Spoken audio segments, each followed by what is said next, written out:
Hello and welcome back to the YouTube channel Learn RHEL.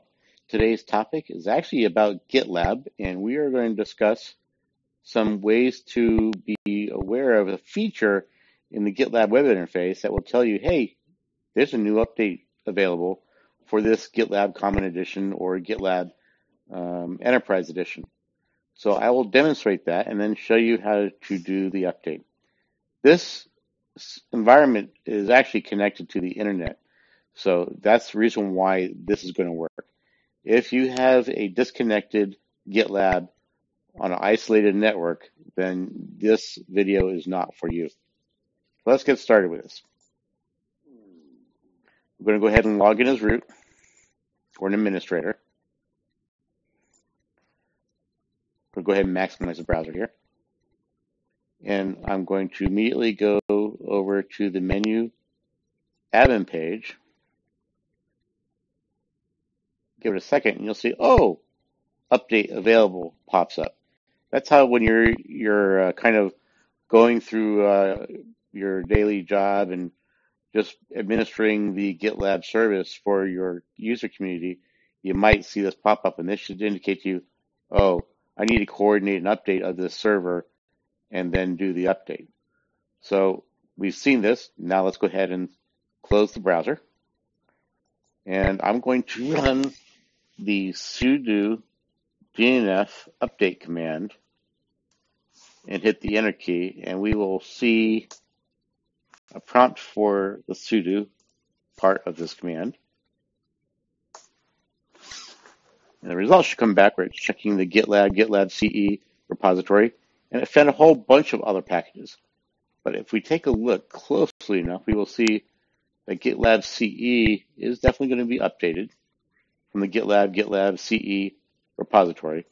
And then a whole bunch of other packages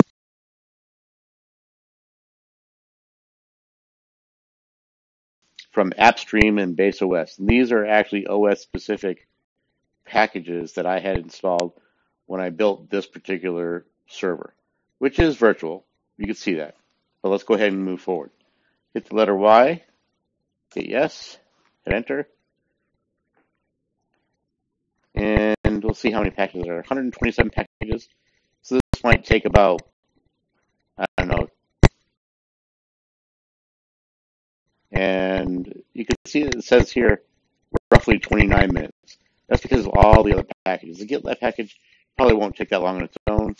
And now we can see this time is cranking up. So just be aware, this stuff happens when you're working on the internet and you don't have your own gigabit connection or whatever on Verizon Fios. So this is kind of stuff I experience on a regular basis. So let's watch this for a little bit. There's a kernel update. That's pretty good to know. And I'll be quiet and may even actually clip some of the silence out of this video so we can skip to the end of this with the positive result as quickly as possible. So I'll be silent starting now.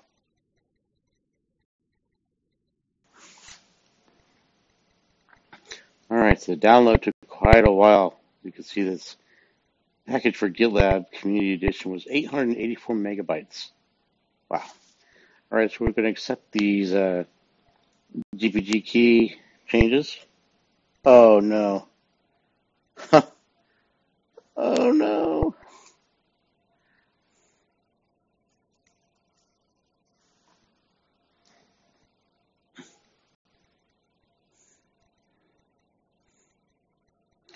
Okay, let's see if we can do this. All right, so all the packages were downloaded successfully, as you can tell. And you're just updating the GPG key, and I accidentally, in my state of fatigue, hit the wrong key. So hitting Y and hitting enter.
As you can see, we're about roughly halfway through the um, update process of the system to include the GitLab Community Edition package. As we can see, it's identified right here. So there's probably about another 130 tasks that have to be completed, but this will take quite a while.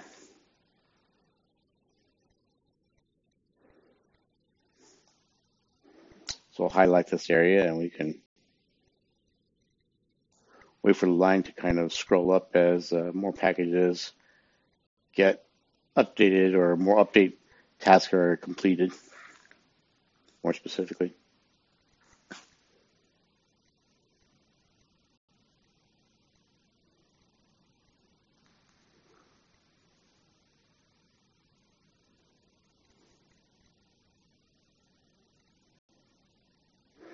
A whole bunch of tasks completed associated with just GitLab.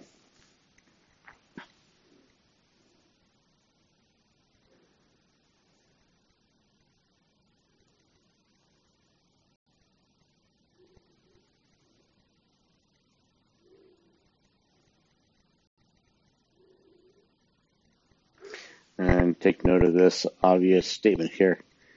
You need to back up your GitLab RB and GitLab-secrets.json files containing sensitive data and are not included in this backup. You will need these files to restore a backup.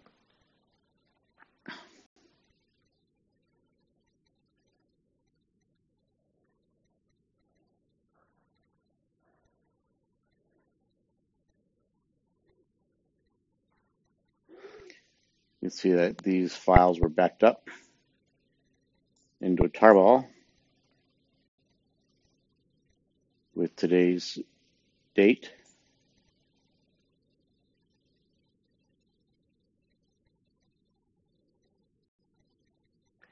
And it looks like that's the epic timestamp for the date and time of day that we are completing this backup right here.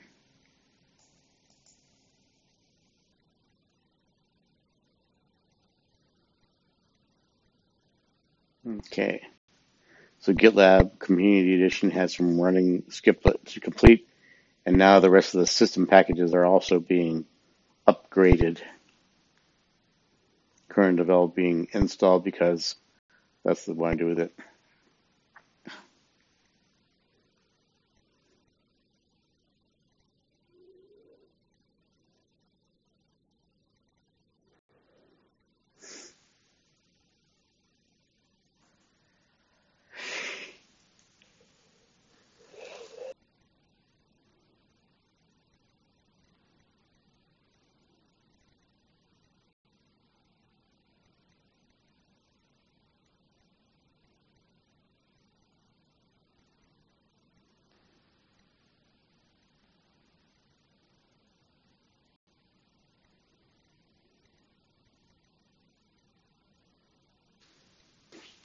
Looks like we're coming to the very end of the actual upgrade for the OS packages as well as GitLab Community Edition. And given that the kernel core package was updated right here, we are going to be requiring a reboot of the machine. It's not quite done yet, but when it is, I will reboot the machine and I will reboot the machine and then we will clip out some of the time for the reboot and then logging back in and so on and so forth.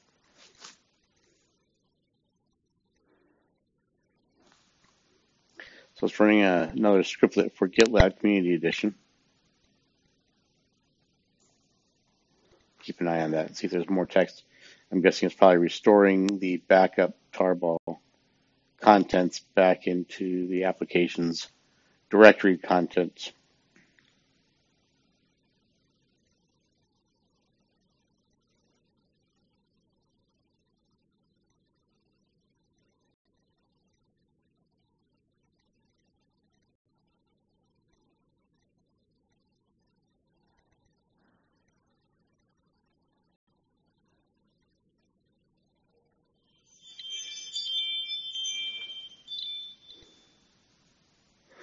All right, as you can see, a whole bunch of actions occurred specifically associated with GitLab. The upgrade completed. If the server is misbehaving, try running sudo gitlab-ctl restart. Verifying a whole bunch of packages, and hopefully in a moment we will have the prompt back. And we do. All right. So again, the kernel has been updated. The GitLab Community Edition package has been updated. And now is the perfect time to reboot. And I will do that and clip the moments it will take for the full reboot and then logging back into the application, because I want to show you how to confirm that the application didn't break what configurations and group was created before and the user created before. That was created by me in the last video. Let's do this. Let's do a sudo reboot. By the password. And as you can see, this video is actually being created based on the Alma Linux variant of Linux operating system. But these exact same steps will work for Rocky Linux and CentOS Stream and Red Hat Enterprise Linux.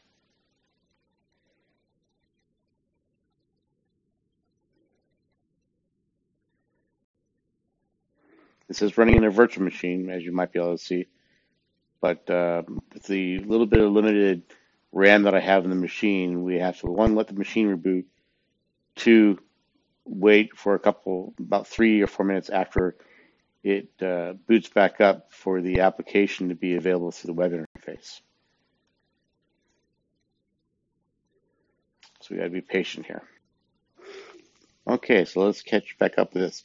The machine's been rebooted successfully all the way back up.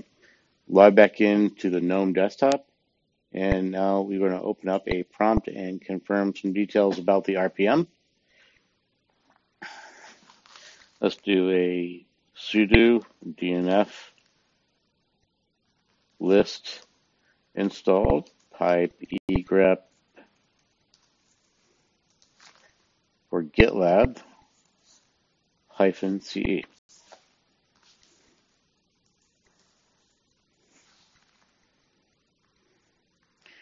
And we see now the package has been upgraded to 14.1.3, and it is the Community Edition version. And let's go ahead and try and open up a web browser and log into the web interface.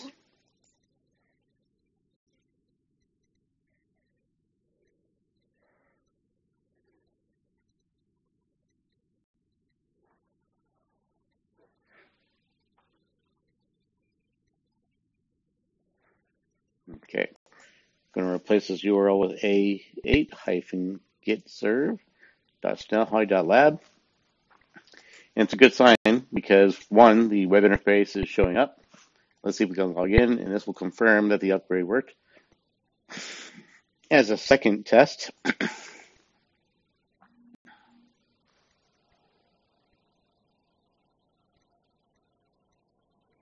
that's good. That test completed and it was successful. Now let's go into the administrative area. So menu, admin.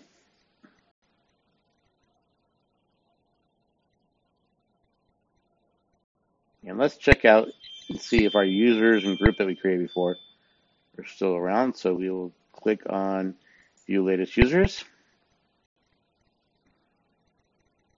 If you notice, the bottom right corner is set up to date in the green box just a moment ago, unlike the orange update available. And we see that the account that I created earlier in the previous video actually still there. So it didn't just rip out the old installation of GitLab and install a new version of GitLab without restoring the data. Let's double check on the admin area and go check the groups. We should still see the groups have the group called first, and it does. That's it. This video is completely done. I would like to make a note here for those who are learning how to deal with administering a GitLab instance. One of the things you need to know is there are package dependencies, and you might want to always make sure you do an update of your system, the operating system, with the GitLab package while it's connected to the internet. If you have a disconnected instance, you may want to do a practice run on an environment that has connection to the internet to take a look at what packages are involved with updating your machine in your production situation. The other important detail is if you are running one major version of GitLab and you need to upgrade to the next major version, meaning from like 14.x to 15.x, you can do that, but you need to make sure you're at the very last point release of the previous major. So we just upgraded from 14.1.2 to 14.1.3. That was never going to be an issue. But if we need to upgrade this instance from 14.1.3 to 15.x at some point in the future, we need to make sure we're at 14. Whatever the latest is before running the same commands again to upgrade to 15. And you may want to go through the process of doing a backup of your GitLab data by running the appropriate commands. That will be another video at some other point, but I haven't developed that skill myself. So for the time being, this video is done and this skill is over. Thank you for your time.